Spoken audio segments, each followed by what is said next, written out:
ಮಂಡ್ಯ ವರ್ತುಲ ರಸ್ತೆ ಯೋಜನೆ ಕೈಗೆತ್ತಿಕೊಳ್ಳಲು ಕೇಂದ್ರ ಸಮ್ಮತಿ. 900 ಕೋಟಿ ರೂಪಾಯಿ ವೆಚ್ಚದಲ್ಲಿ ಅಭಿವೃದ್ಧಿಯಾಗಲಿದೆ ಹೆದ್ದಾರಿ. ಕೇಂದ್ರ ಸಚಿವ ಕುಮಾರಸ್ವಾಮಿ ಮನವಿಗೆ ಸಕಾರಾತ್ಮಕವಾಗಿ ಸ್ಪಂದಿಸಿದ ಗಡ್ಕರಿ. ಮಂಡ್ಯದ ವರ್ತುಲ ರಸ್ತೆಯನ್ನು ಆದಷ್ಟು ಬೇಗ ಅನುಷ್ಠಾನಕ್ಕೆ ತರುವ ಬಗ್ಗೆ ಕೇಂದ್ರ ಸಚಿವ ಎಚ್.ಡಿ. ಕುಮಾರಸ್ವಾಮಿ ಅವರು ಕೇಂದ್ರ ಭೂ ಸಾರಿಗೆ ಸಚಿವರಾದ ನಿತಿನ್ ಗಡ್ಕರಿ ಅವರನ್ನು ಭೇಟಿಯಾಗಿ ಚರ್ಚೆ ನಡೆಸಿದ್ದಾರೆ. ಸಂಸತ್ ಭವನದಲ್ಲಿರುವ ನಿತಿನ್ ಗಡ್ಕರಿ ನಿವಾಸಕ್ಕೆ ಭೇಟಿ ನೀಡಿ ಚರ್ಚೆ ನಡೆಸಿರುವ ಕುಮಾರಸ್ವಾಮಿ ಅವರು ಈಗಾಗಲೇ ಮಂಡ್ಯ ನಗರಾಭಿವೃದ್ಧಿ ಪ್ರಾಧಿಕಾರವು ಯೋಜನೆಗೆ ಡಿಪಿಆರ್ ಮಾಡಿದೆ. ಆದರೆ ಪ್ರಾಧಿಕಾರದ ಅಂದಾಜು ವೆಚ್ಚ ಯೋಜನೆಗೆ ಸಾಕಾಗುವುದಿಲ್ಲ. 900 ಕೋಟಿ ವೆಚ್ಚದ ಪರಿಷ್ಕೃತ ಯೋಜನೆಗೆ ಒಪ್ಪಿಗೆ ಕೊಟ್ಟು ಅನುಷ್ಠಾನಗೊಳಿಸಬೇಕು ಎಂದು ಕುಮಾರಸ್ವಾಮಿ ಮನವಿ ಮಾಡಿದ್ದು, ಈ ಮನವಿಗೆ ಗಡ್ಕರಿ ಸಕಾರಾತ್ಮಕವಾಗಿ ಸ್ಪಂದಿಸಿದ್ದಾರೆ. ಇನ್ನು ಸಕಾರಾತ್ಮಕ ಸ್ಪಂದನೆಗೆ ಗಡ್ಕರಿ ಅವರಿಗೆ ಧನ್ಯವಾದ ಹೇಳಿರುವ ಕುಮಾರಸ್ವಾಮಿ ಅವರು ಭೂಸ್ವಾಧೀನಕ್ಕೆ 550 ಕೋಟಿ ರೂಪಾಯಿ ಮತ್ತು ನಿರ್ಮಾಣ ಕಾರ್ಯಕ್ಕೆ 350 ಕೋಟಿ ರೂಪಾಯಿ ಬೇಕಾಗುತ್ತದೆ.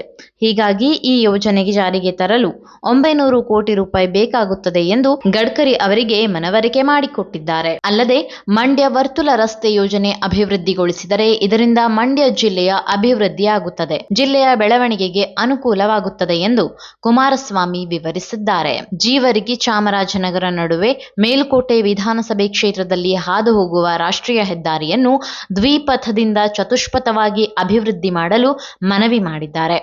ಚತುಷ್ಪಥ ಹೆದ್ದಾರಿ ಆಗುವುದರಿಂದ ಇಲ್ಲಿನ ಜನರ ಅಭಿವೃದ್ಧಿಗೆ ಸಹಕಾರಿಯಾಗುತ್ತದೆ, ಸರಕು ಸಾಗಣೆಗೆ ಅನುಕೂಲವಾಗುತ್ತದೆ, ವ್ಯಾಪಾರ ವಾಣಿಜ್ಯ ಚಟುವಟಿಕೆಗಳಿಗೆ ಉತ್ತೇಜನ ದೊರೆಯುತ್ತದೆ ಎಂದಿರುವ ಕುಮಾರಸ್ವಾಮಿ ಅವರು ಕೋಲಾರ ಸೇರಿ ರಾಜ್ಯದ ಹಲವು ಹೆದ್ದಾರಿಗಳ ಅಭಿವೃದ್ಧಿ ಮಂಜೂರಾತಿ ಬಗ್ಗೆ ಕೇಂದ್ರ ಸಚಿವ ನಿತಿನ್ ಗಡ್ಕರಿ ಜೊತೆ ಚರ್ಚೆ ನಡೆಸಿದ್ದಾರೆ.